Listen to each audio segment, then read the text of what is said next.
Thanks for watching Mufti Habib Qasimi speeches. Subscribe and click the bell icon for more videos.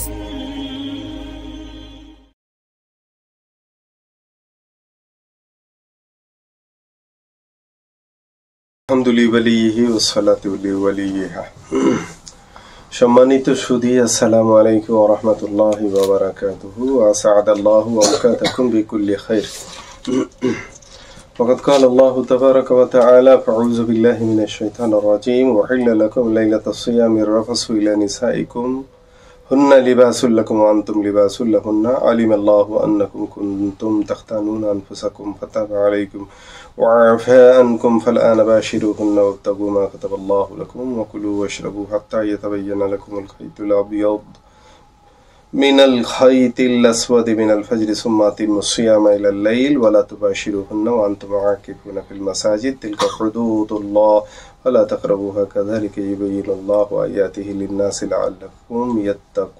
لعلهم يتقون আজকে সূরা বাকারার 187 নম্বর পবিত্র আয়াতে আল্লাহ তাআলা যে বর্ণনা দিয়েছেন সেটা হচ্ছে, আয়াতের প্রথমেই বলা হয়েছে তোমাদের জন্য রমজান মাসে রোজার রাত্রি স্ত্রীদের সাথে সেক্সুয়াল রিলেশন করা হালাল করা হয়েছে, আর নারীরা তোমাদের জন্য পরিচ্ছদ এবং তোমরা নারীদের জন্য পরিচ্ছদ। বুঝেছে? আমাদের বিষয়বস্তু নেওয়ার যেটা সেটা হচ্ছে হুন্না লিবাসুল্লাকুম ওয়া আনতুম লিবাসুল্লাহুন্না। স্বামী স্ত্রী উভয়ে একে অপরের পরিচ্ছদ। আমরা সচরাচর বাংলা ভাষায় বলে থাকি যে নিজের স্ত্রীকে অর্ধাঙ্গিনী বলে থাকি। আলেমদের মুখ থেকেও দুর্ভাগ্যবশত নাম শোনা যায়। আসলে এরা অর্ধাঙ্গিনী নয়, এরা হচ্ছে আপনার আবরণী। অর্ধাঙ্গিনীর জায়গায় কি বলতে হবে? আল্লাহ তাআলা তার পাক কালামের মধ্যে সূক্ষ্ম ইঙ্গিত দিয়ে দিয়েছেন যে হুন্না লিবাসুল লাকুম, তোমাদের তারা অর্ধাঙ্গিনী না বলে আল্লাহ বলছেন তোমাদের আবরণী।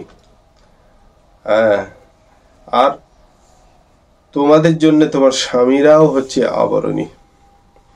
বিষয়বস্তু আমাদের এটাই, স্বামী এবং স্ত্রী একে অপরের জন্য আচ্ছাদন, আবরণী, পোশাক, লেবাস, যা ইচ্ছা বলা যায়, একে অপরের ত্রুটির জায়গা থেকে মুক্ত করার জন্য আল্লাহ তাআলা এদেরকে আবরণী আখ্যায়িত করেছেন।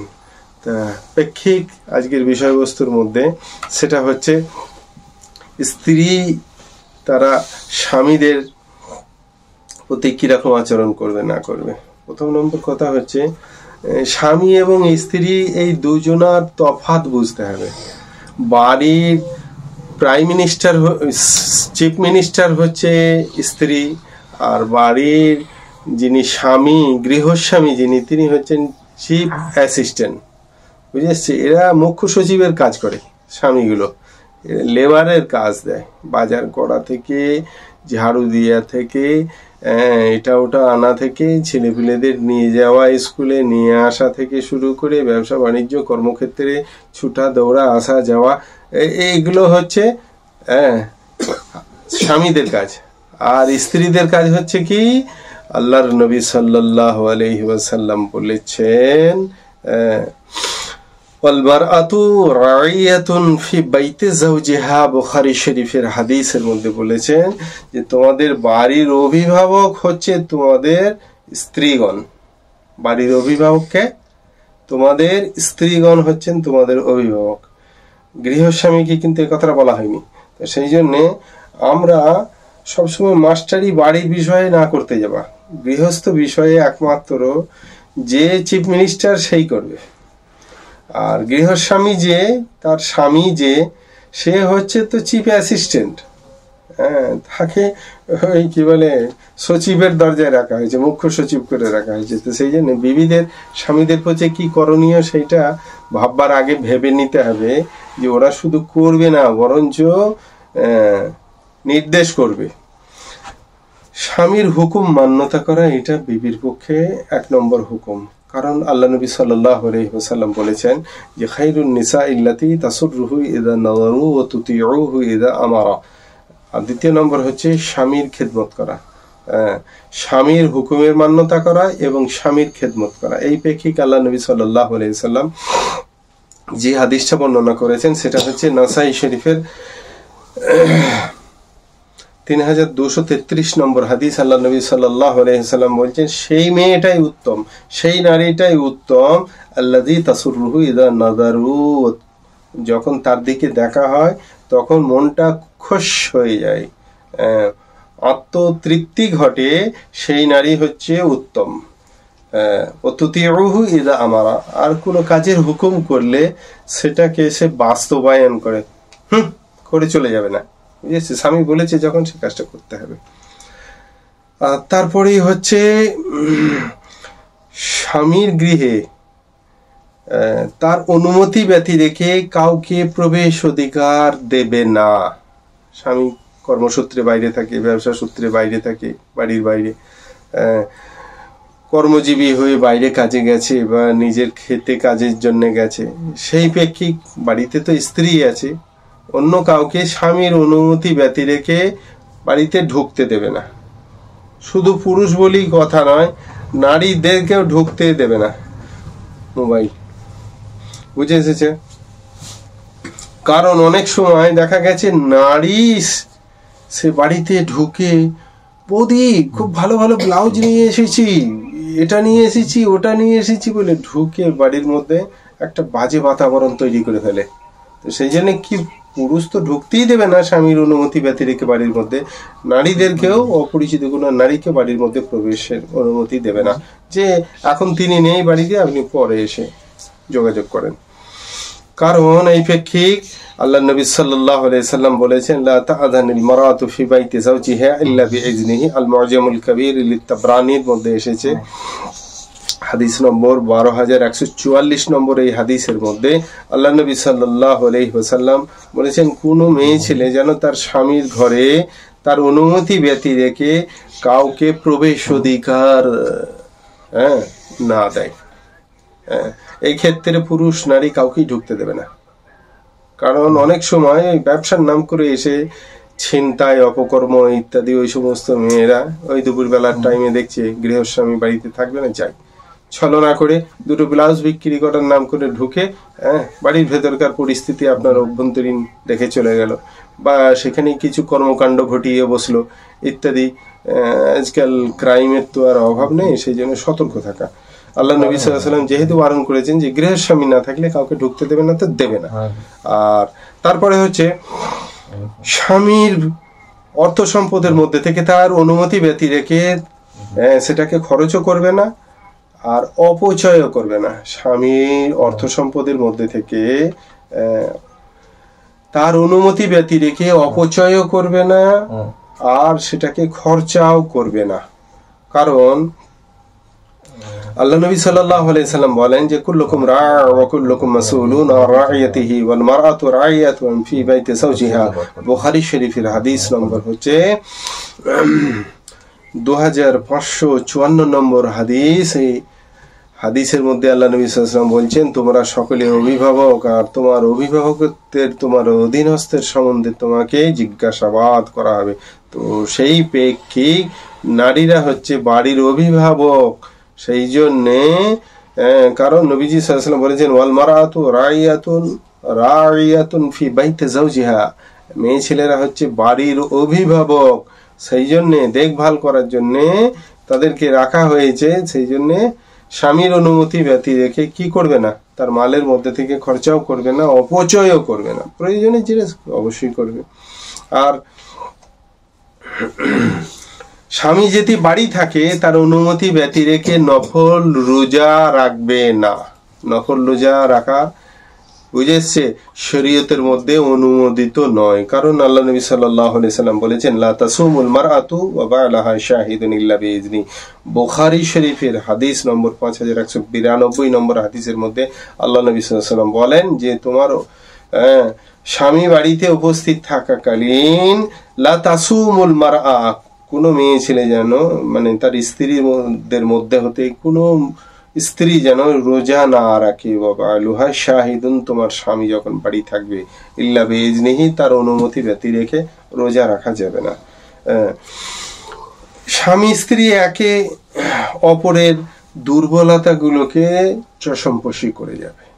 হ্যাঁ, চোখ এড়িয়ে যাওয়া, যাকে আমাদের বাংলা ভাষায় বলে, দেখেও না দেখার ভান করা। কখনো স্বামীরও হতে পারে, কখনো স্ত্রীরও হতে পারে।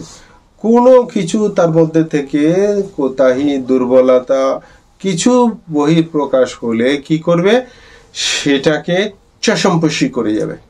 উর্দুতে শব্দটা খুব সুন্দর, চশমপোষী করে যাবে, সেইটাকে দেখে না দেখার ভান করে যাবে। কারণ আল্লাহ নবী সাল্লাল্লাহু আলাইহি সাল্লাম বলেন যে ইন্নাল মারআতা খুলিকাত মিন দারইন ওয়া ইন্নাকা লা তুরাদ্দু ইকামাতুদ দালই তাকসুরুহা ফাদারাহা তাইশ বিহা। মুসনাদে আহমদের মধ্যে এসেছে, হাদিস নম্বর হচ্ছে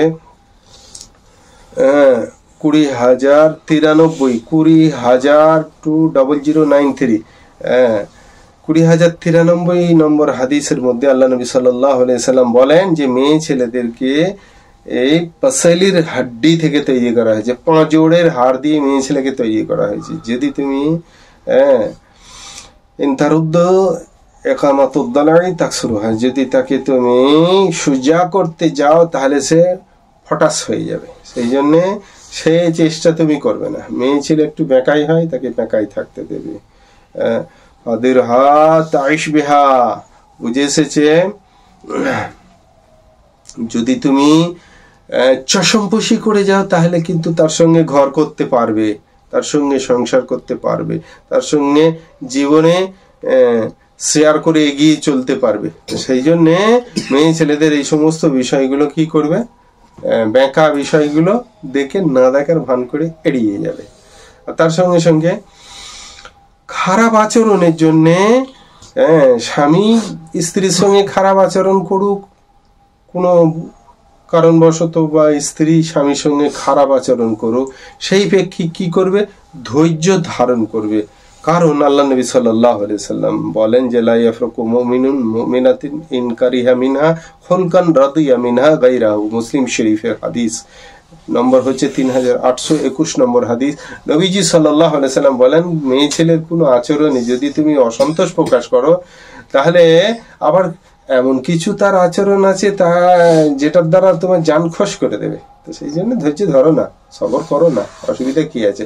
এমন তোমার স্ত্রী মুচকি হেসে দেবে, তোমার জান আপনি ঠান্ডা হয়ে যাবে। এখন রেগে আছো তার আচরণ দেখে, আবার পরবর্তীতে এমন হাস্যকর এমন মুচকি হেসে দেবে, তোমার জান আপনি ঠান্ডা হয়ে যাবে। তো সেই জন্য নবীজি সাল্লাল্লাহু আলাইহি ওয়াসাল্লাম মুসলিম শরীফের মধ্যে বলছেন যে কখনো তার দ্বারা ইনকারিহা মিনহা খুলকান রাদিয়া মিনহা গায়রাহু, কখনো খারাপ আচরণ দেখবে, রেগে যাবে, কিন্তু সবর করো, চশমপোষী করো। কখনো আবার এমন আচরণও দেখবে তোমার জান খুশ হয়ে যাবে। বুঝেছে? আর তার সঙ্গে সঙ্গে মানে কানাআত, মানে অল্পে তুষ্টি যাকে বলে, অবলম্বন করা সব সময়, সারা জীবনের জন্য। অল্প তুষ্টি মানুষকে সুখ দেয়। আর মেয়ে ছেলেদের মধ্যে এটা খুব বেশি কমি, তারা নেই নেই নেই, অথচ বাক্সর মধ্যে 14খানা শাড়ি ভরা আছে, 13খানা সালোয়ার সাজানো আছে, তারপরেও নেই নেই নেই, এনে দাও, ওটা নেবো, এ নেবো, তা নেবো, এরকম জিনিস নয়। রাসূল পাক সাল্লাল্লাহু আলাইহি সাল্লামের উপস্থিতিতে একজন সাহাবী ফজরের নামাজ পড়ে দ্রুত বেরিয়ে চলে যাচ্ছেন। তো অন্য সাহাবী অভিযোগ করলে নবীজি সাল্লাল্লাহু আলাইহি সাল্লাম তাকে ডেকে পাঠালেন, কি ব্যাপার, এত দ্রুততার সঙ্গে সালাম ফিরলেও বেরিয়ে ঝট করে বেরিয়ে চলে যাচ্ছে? তখন তিনি বলেন, হুজুর, আমি যে এই চাদরটা গায়ে দিয়ে আছি, পরিধান করে আছি, এই চাদরটাই একটাই আমার সম্বল। আমি এইটা পরে ফজরের নামাজ পড়তে এসেছি, আমি এখনই গিয়ে এইটা খুলে আমি বিবস্ত্র হয়ে আমার স্ত্রীকে দেবো, সে এখন বিবস্ত্র হয়ে বাড়ির মধ্যে বসে রয়েছে, সে এই চাদরটা পরিধান করে সে নামাজটা আদায় করবে, সেই জন্য আমি তাড়াতাড়ি চলে যাচ্ছি। তো আমাদের পূর্বসূরীদের অবস্থা তো এইরকম ছিল, অল্পে তুষ্টির, যে স্বামী স্ত্রী একটা পরিধানের বস্ত্রে উভয়ই কাজ চালাতেন। তো সেই জন্য অল্প তুষ্টি সার্বক্ষণিক প্রত্যেক নারী পুরুষের জন্য অবশ্যম্ভাবী, তাদের জন্য জীবনে মঙ্গল এনে দেবে। আর স্বামীর কখনো নেমক হারামি করবে না। বুঝেছে? সবকিছু এনে দিয়েছে, তারপরে এমন আচরণ রুষ্টতা দেখাবে না, জান চলে যাবে। মনে হবে তাহলে তুই গিয়ে বাজারটা করগা, বুঝে এসছে? এরকম নয়, শুক্রিয়া করা যে খুব ভালো হয়েছে, কিন্তু অমুক জিনিসটা হলে আরো ভালো হতো, পদ্ধতি অবলম্বন করা, না শুকরি না করা, নেমক হারামি না করা। কারণ নবীজি সাল্লাল্লাহু আলাইহি সাল্লাম বলেছেন, তাসাদ্দাকনা ফাইন্না আকসারাকুন্না হাজবু জাহান্নাম ফাকামাত ইমরাতুন মিন সাত্তিন নিসা শুফআল খাদাইন। বুঝেছে? নবীজি সাল্লাল্লাহু আলাইহি সাল্লাম মেয়ে ছেলেদেরকে বলেন, তোমরা দান সদকা করো, কারণ তোমরা হচ্ছে জাহান্নামের কি ইন্ধন, জাহান্নামের জ্বালানি হচ্ছে মেয়ে ছেলেরা। কে বলছেন? পেয়ারা হাবিব সাল্লাল্লাহু আলাইহি সাল্লাম বলছেন, ফাইন্না আকসারুকুন্না হাতবু জাহান্নাম, তোমাদের বেশিরভাগই জাহান্নামের জ্বালানি। ফাকামাত ইমরাতুন মিন সাত্তাতিন নিসাই শুফআল খাদাইন, তো সেখানকার মধ্যে থেকে একটা মেয়ে ছেলে দাঁড়িয়ে পড়লো, দাঁড়িয়ে যার গালে কালো দাগ ছিল, বুঝেছে? শুফআল খাদাইন ফাকালাত লিমা ইয়া রাসূলুল্লাহ, সেই মেয়েটা উঠে বলছে, যার গালে কালো দাগ, সে উঠে বলছে, কেন ইয়া রাসূলুল্লাহ, এটা আপনি কেন বলছেন? ক্বালা লিআন্নাকুন্না তাকসুরনা শিকাত ওয়া তাকফুরনা আল আশির। মুসলিম শরীফের হাদিস নম্বর হচ্ছে 885 নম্বর, যে তোমরা বেশিরভাগ কি করো? নেমক হারামি করো। লিকুফরান নি'মাতিহা অন্য জায়গায় একটা হাদিসের মধ্যে এসেছে, বুঝেছে? আর এখানের মধ্যে এসেছে কি, লিআন্নাকুন্না তাকসুরনা শিকাত ওয়া তাকফুরনা আল আশির। বুঝেছে? তুমি স্বামীর সঙ্গে নেমক হারামি করো আর শিকায়েত করো, অভিযোগ করো। এইগুলো থেকে বাঁচার জন্য দান সদকা করবে, তা না হলে কোথায় যেতে হবে? জাহান্নামের জ্বালানি হতে হবে। তো সেই জন্য স্বামীর কখনো নেমক হারামি না করে শুকরগুজার হবে, যেটাই আনবে তার প্রতি সন্তুষ্ট চিত্তে তাকে থ্যাংক ইউ করবে, তাকে ধন্যবাদ জ্ঞাপন করবে, তাকে শুকরান করবে, বুঝেছে? আর তার সঙ্গে সঙ্গে স্বামী যখন কথা বলবে তখন যেন স্ত্রীর জন্য এই আচরণটা বাঞ্ছনীয়, যেন সে চুপ থাকে। তার সঙ্গে স্বামীর গৃহস্থ মানুষজনের সাথে ভালো আচরণ করবে। ননদ আছে, নন্দা, কি বলে, শাশুড়ি আছে, প্রতিবেশীর মধ্যে আরো যারা স্বামীর আত্মীয় স্বজনের মধ্যে পড়ে তিনারা আছেন, এদের সঙ্গে কিরকম আচরণ করবে? মানে এলে তো জান চলে গেল না। আমাদের বাড়ির আলহামদুলিল্লাহ সেই রকম নেই, আমার মায়েরও সেই জিনিস কোনোদিনই ছিল না, আর আমাদের বাড়িতে নেই। এরা মেহমান দেখে খুশি হয়, বরঞ্চ আমাদের থেকে অনেক হারে বেশি এরা মেহমান প্রিয়। আল্লাহ তাআলা এদের এই মেহমানের একরাম করাকে আল্লাহ তাআলা কবুল করুন, এটা খুব ভালো জিনিস। তাহলে স্বামীর ঘরের লোকেদেরকে কি করবে? সম্মান প্রদর্শন করবে। যেটি কিছু দেওয়ার না থাকে খাওয়ানোর জন্য, কমপক্ষে মৌখিক একরামটাও করবে। একটা জিনিস মেয়ে ছেলেদের দুর্ভাগ্যবশত খুব পরিলক্ষিত হয় বাঙালি পরিবেশের মধ্যে, গ্রাম বাংলার মধ্যে, শহরে যদিচ নয়, এরা পাশের বাড়ি পাড়া বেড়াতে যায়। খুব পাড়া বেড়ানোই বাঙালি মেয়ে ছেলেরা, মুসলিম, খুব এরা অভ্যস্ত, বুঝেছে? সেই জন্য আমাদের আকাবিরদের মানসা হচ্ছে যে তোমরা একদম পাড়া বেড়াবে না, এবং পড়শিদের সঙ্গে, প্রতিবেশীদের সঙ্গে একদম কম কথা বলবে। লাগানি ভাঙানি যা কিছু হয়, মাথার ব্রেন ওয়াশ করার জন্য এই প্রতিবেশী মেয়ে ছেলেরাই বিপজ্জনক। তো সেই জন্য তোমার বাড়ির মেয়ে ছেলেদেরকে নিষেধ করবে কি, তারা যেন প্রতিবেশী মেয়ে ছেলেদের সঙ্গে কম কথা বলে, বুঝেছে? আর স্বামীর ওই যে বললাম শুকরিয়া করবে, কারণ নবীজি সাল্লাল্লাহু আলাইহি সাল্লাম বলেছেন যে খুব বিপজ্জনক যেটা, সেটা হচ্ছে তোমরা হচ্ছে জাহান্নামের জ্বালানি। সেই জন্যে কোনো মেয়ে ছেলে অভিযোগ করার জন্য দাঁড়ালে নবীজি বললেন যে তোমাদের মধ্যে দুটো বদ স্বভাব আছে, একটা হচ্ছে স্বামীর অবমাননা করা, আর দ্বিতীয় হচ্ছে অভিযোগ করা, কথায় কথায় খালি অভিযোগ করা। এই কারণে তোমরা জাহান্নামে বেশি যাবে। আর তার সাথে সাথেই স্বামীর বন্ধুদের সামনে নিজেকে বেশি পরিচিত ঘটাতে যাবে না, যে আমার অমুক জায়গায় বাড়ি, অমুক আমার ভাই হয়, অমুক আমার হয়, আমার বাপের নাম অমুক, ইত্যাদি করে অনিত্যাদি এই সমস্ত কথা নিজের স্বামীর বন্ধু বান্ধবদের সামনে একদম না বলতে যাবে। যদিচ তারা চিনে ফেলে তবুও তাদের সামনে নিজেকে অপরিচিত ভাব রেখে নিজেকে প্রকাশ করবে, বুঝেছে? কারণ এইখান থেকে দায়ুস তৈরি হয়। দায়ুস বলে কাকে জানেন? খুব খতরনাক একটা জিনিস, সমাজের ব্যাধি। সেটা হচ্ছে নিজের স্ত্রীর কাছে অন্য পুরুষকে আসতে দেওয়া, মানে নিজের বাড়িতে অন্য আজনবী পুরুষকে আসতে দেওয়া, গায়ের মোহরিম পুরুষকে বাড়িতে প্রবেশ করতে দেওয়া। তো সেই স্ত্রীকে দোষারোপ শরীয়ত করেনি, শরীয়ত দোষারোপ করছে স্বামীকে। স্বামীকে বলছে তুমি একজন দায়ুস। এই ক্ষেত্রে মেয়েদেরও ভূমিকা আছে, তারা যেন স্বামীর পরিচিত মানুষ কোনো যদি থাকে বন্ধু বান্ধব, তাদের সামনে নিজের পরিচয় ঘটাতে যাবে না, আর তারা চিনলেও তাদের সামনে অপরিচিত ভাবই প্রকাশ করবে। আর তার সাথে নিজের ঘরের নিজের ব্যক্তিগত বিষয়ে সংশোধনীর বিষয়ে, আত্মসংশোধনী হোক, আমলের সংশোধনী হোক, ঘরের সাজানো গোছানো পরিষ্কার পরিচ্ছন্ন, নামাজ রোজার পাবন্দির দিকে মনোযোগী হবে বেশি। আর তার সঙ্গে সঙ্গে স্বামীর সামনে সেজে গুজে থাকবে, স্বামীর সামনে সেজে গুজে থাকবে।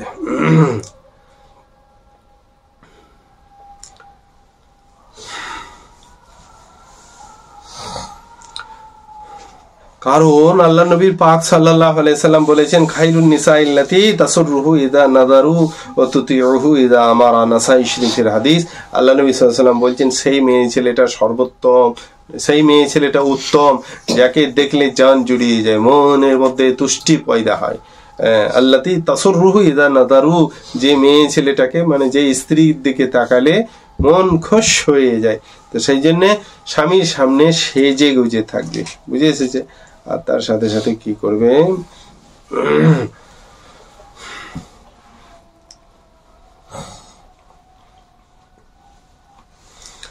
স্বামীকে যখন দেখবে দেখার সঙ্গে সঙ্গে একটু মুচকি হাসি দেবে, খুশির বহির প্রকাশ করবে।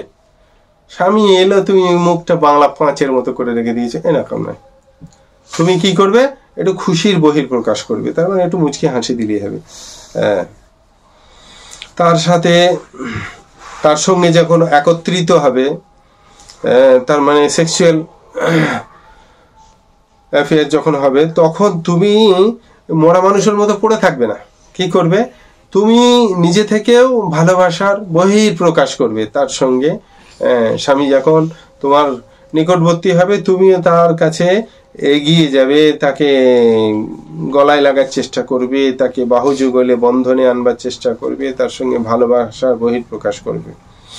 আর একান্ত যদি অভিযোগ মারাত্মক কিছু না থাকে, স্বামী যদি সেক্সুয়াল পারপাস যদি ডাকে, তাহলে কখনোই কি করবে না, অস্বীকার করবে না। কারণ আল্লাহর পাক নবী সাল্লাল্লাহু আলাইহি ওয়াসাল্লাম বলেছেন, ইযা আরাদা আহাদুকুম মিন ইমরাতিহি হাজা ফালিয়াতিহা ওয়ালাউ কানাত আলা তানাবুর।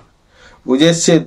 তুমি যদি তন্দুরে বসে থাকো, রুটি পাকাচ্ছ, সেই অবস্থায় স্বামী সেক্সুয়াল অ্যাডিকশনের জন্য যদি তোমাকে আহ্বান করে, তাহলে তুমি ওই রুটি পুরুক আর জ্বলে যাক দেখতে হবে না, তুমি সব ছেড়ে দিয়ে চলে এসো। কারণ নবীজির নির্দেশ, ইযা আরাদা আহাদুকুম মিন ইমরাতিহি হাজা ফালিয়াতিহা ওয়ালাউ কানাত আলা তানাবুর। বুঝেছে? তুমি তন্দুরে বা আজকাল রুটি যে সমস্ত জায়গাতে তৈরি হয়, গ্যাসে চুলো ইত্যাদি হাবি যাবে, সেখানে যদি তুমি থাকো, রুটি ভাত তরকারি রান্না করছো, তাহলে তোমাকে ডাকলে, তোমার স্বামী ডাকলে তৎক্ষণাৎ সেগুলো ফেলে রেখে দিয়ে চলে এসো।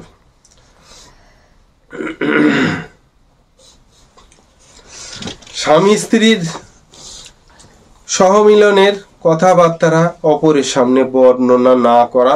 আল্লাহর পাক নবী সাল্লাল্লাহু আলাইহি ওয়াসাল্লাম বলেছেন, ইন্নামা শাররুন নাসি ইনদাল্লাহি মানজিলাতান ইয়াউমাল কিয়ামাতি আর-রাজুলু ইফদি ইলা ইমরাতিহি ওয়া তাফদি ইলাইহি সুম্মা ইউনশিরু সিররাহা। মুসলিম শরীফের হাদিস নম্বর 1437 নম্বর হাদিস, আল্লাহ নবী পাক সাল্লাল্লাহু আলাইহি ওয়াসাল্লাম বলেন, কিয়ামতের দিন আল্লাহ তাআলার কাছে মানে ধাপ হিসেবে, মঞ্জিল হিসেবে, এক একটা পর্যায় হিসেবে সে সব থেকে নিচু পর্যায়ের মানুষ হবে। যে স্বামী স্ত্রীর আলোচনা যখন সে স্বামীর কাছে আসে, স্বামী স্ত্রীর কাছে আসে, এই কথা নিজের স্ত্রী তার বান্ধবীর কাছে বলবে না, স্বামী তার কোনো বন্ধু বা অন্য কারোর কাছে বিকাশ করবে না। বুঝে এসেছে? তার সাথে কি করবে? স্বামী যখন বাইরে যাবে, এটা তো খুব মেয়ে ছেলেদের জন্য চাপ হয়ে যাবে। স্বামী যখন কোথাও বাইরে যাবে, সে ছেলেকে স্কুলে দিতেই যাক, নামাজ পড়তেই যাক, বাজারেই যাক, কোনো সফরেই যাক, তাহলে সেই বিছানা থেকে নিয়ে দরজা পর্যন্ত যেন স্ত্রী তার সাথে সাথে নেমে আসে, তার সাথে সাথে দরজা পর্যন্ত আসে। পাক নবী সাল্লাল্লাহু আলাইহি ওয়াসাল্লামের পাক ইরশাদ, হযরতে বুসর ইবনে আব্দুল্লাহ কানাত তাহতা ওমর ইবনে আল খাত্তাব রাদিয়াল্লাহু তাআলা আনহু ইমরাতি তুসাম্মা আসিয়া ফাসাম্মাহা রাসূলুল্লাহ সাল্লাল্লাহু আলাইহি ওয়াসাল্লাম জামিলা ওয়া কানাত ইমরাতুন জামিলা ওয়া কানা ওমর ইউহিব্বুহা فكان إذا خرج إلى صلاة مشت معه إلى فراشه إلى الباب। মুসনাদ আল ফারুক লে ইবনে কাসির এর মধ্যে এসেছে, হযরত বুসর ইবনে আব্দুল্লাহ তিনি বর্ণনা করেন যে হযরত ওমর রাদিয়াল্লাহু তাআলা আনহু, বুঝেছে যে ওমর হচ্ছেন নবীজির শ্বশুর মশাই, যাকে ওমর ইবনে আল খাত্তাব বলা হয়, যার জন্য নবীজি বলেছেন লাউ কানা বাদি নবিয়্যুন লাকানা ওমর, আমার পরে নবীর যদি আর কাউরি সম্ভাবনা থাকতো সেটা ওমরের জন্য ছিল। তো সেই ওমর রাদিয়াল্লাহু তাআলা আনহু আবার বিয়ে করেছিলেন। সেই স্ত্রীটার নাম ছিল, সেই বউটার নাম ছিল আসিয়া। নবীজি তাহলে সেই বউটা কে হয়? নবীজির সম্পর্কে কে হয়? হয়তো ওমর রাদিয়াল্লাহু তাআলা আনহুর স্নেহধন্যা কন্যা হযরতে হাফসা রাদিয়াল্লাহু তাআলা আনহা নবীজির স্ত্রী। এবার তাহলে হযরত ওমর রাদিয়াল্লাহু তাআলা আনহু নবীজির শ্বশুর মশাই হচ্ছেন। আর তাহলে হযরত ওমরের নতুন আবার বিয়ে করা এই মেয়ে ছেলেটা নবীজির কে হবেন? নবীজির শাশুড়ি হবেন। বুঝে এসেছে? তার নাম ছিল আসিয়া। আসিয়া মানে গুনাহগার রমণী, আসিয়া মানে গুনাহগার রমণী। তো নবীজি সেই নামটা পাল্টে কি দিয়েছিলেন? জামিলা। আর সত্যিকারের নবীজির সেই শাওড়িটা খুব দেখতেও খুব সুন্দর ছিলেন। বলছেন ওয়াকানাত ইমরাতুন জামিলা, আর নবীজির সেই শাশুড়ি মেয়ে ছেলেটা হযরত ওমরের স্ত্রীটা দেখতেও খুব সুন্দরী ছিলেন। ওয়াকানা ওমর ইউহিব্বুহা, আর হযরত ওমর রাদিয়াল্লাহু তাআলা আনহু তাকে খুব ভালোবাসতেন। ফাকানা ইযা খারাজা ইলা সালাতিন, হযরত ওমর রাদিয়াল্লাহু তাআলা আনহু যখন বাইরে যেতেন নামাজ পড়ার জন্য, মাশাত মাহু মিন ফিরাশিহি ইলাল বাব, তো তখন তার স্ত্রী নাম পরিবর্তন সাপেক্ষে হযরতে জামিলা রাদিয়াল্লাহু তাআলা আনহা তিনি মানে বিছানা থেকে নিয়ে বাড়ির দরজা পর্যন্ত হযরত ওমর রাদিয়াল্লাহু তাআলা আনহুর সঙ্গে আসতেন। সাহাবীদের এই আমল কিতাবুত তাহারাতের মধ্যে এসেছে, মুসনাদে ফারুক লে ইবনে কাসিরের মধ্যে 116 নম্বর এই riwayatটা দেখে নেওয়া। আর অকারণ সামান্য কারণে মেয়ে ছেলেরা যেন স্বামীর কাছে তালাকের কি যাচি না করে, কারণ পেয়ারা নবী সাল্লাল্লাহু আলাইহি সাল্লামের পেয়ারা ইরশাদ সেটা হচ্ছে আইয়ুমা ইমরাতিন সাআলাত যাওজাহা তালাক মিন গায়রি মা বাসা ফাহারামুন আলাইহা রাইহাতুল জান্নাহ। আবু দাউদ শরীফের হাদিস, কিতাবুত তালাকের মধ্যে বাবু ফিল খোলা এর মধ্যে এসেছে 2226 নম্বর হাদিসের মধ্যে আল্লাহর পাক নবী সাল্লাল্লাহু আলাইহি সাল্লাম বলেন যে মেয়ে ছেলেটা নিজের মিন গায়রি মা বাসা কোনো সাধারণ কারণের জন্য, কোনো কারণ ব্যতি রেখেই যে নিজের স্বামীর কাছে তালাক চায়, বলছে ফাহারামুন আলাইহা রাইহাতুল জান্নাহ, সেই মেয়ে ছেলের বা সেই স্ত্রীটার জন্য জান্নাতে প্রবেশ তো অনেক দূরের কথা, জান্নাতের সে সুগন্ধিও পাবে না। আল্লাহ তাআলা নারী পুরুষ সকলকে হেফাজত করুন। সুবহান রাব্বিকা রাব্বিল ইজ্জাতি আম্মা ইয়াসিফুন ওয়া সালামুন আলাল মুরসালিন আলহামদুলিল্লাহি ইয়া রাব্বাল আলামিন।